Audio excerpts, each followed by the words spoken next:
Personality training has been a developing interest of mine.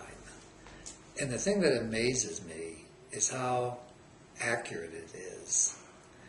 And on a personal level, it's really kind of amusing to understand people better, to kind of predict how they're going to react. On a professional level, it goes a lot deeper than that. When you're dealing with people on a professional level, if you understand their personality type, you really know how to approach them, how to motivate them, how to get their attention. And the way it's done is you really communicate with a choleric, for example, completely differently than a melancholy. And you can get remarkably good results. And on a professional level, the courts have what they call motion day or motion practice day. I will typically ask the court to call me towards the end of the calendar because I like to study the judge. And it doesn't take very long to understand what type of personality type he is. And I was downtown on a case, and this judge is really tough. I understood right away he was a choleric. And all the attorneys that were trying to appeal to him to grant their motions were going about it all the wrong way. They were giving these really lengthy arguments and long discussions about the merits of their particular position, and the court was just denying each one of them one after another. I know how to appeal to the attention of a choleric. I got up, made my presentation in 30 seconds, and sat down.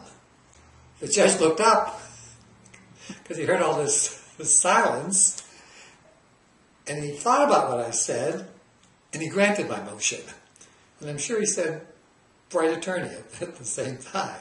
I think I was the only person that morning that had his motion granted. I'm kind of walking out of the courtroom, and 3 attorneys are following me saying, "How did you do that?" Because it wasn't the power of my brief, because my brief wasn't very good in retrospect. But the oral argument, knowing the personality of this judge, made all the difference. You see? When I deal now with other attorneys, sometimes on a big case, and sometimes we have multiple attorneys because you have multiple parties, I know how to begin to shape and mold my case in a way that that attorney will understand it. Whether the attorney's a sanguine, choleric, melancholy, phlegmatic. Really, when you kind of have those moments when you talk after a deposition, when you know those personalities, you know how to reach them with the points of the themes that you kind of want to get embedded in them. And it really works. You might spend 3 minutes, 2 minutes with a choleric, and 20 minutes with a phlegmatic. The whole approach is completely different, but it makes a huge difference. So, largely, I think personality training has reshaped, in a sense, my understanding of people and how to communicate with them, how to relate to them. And it works. Thanks.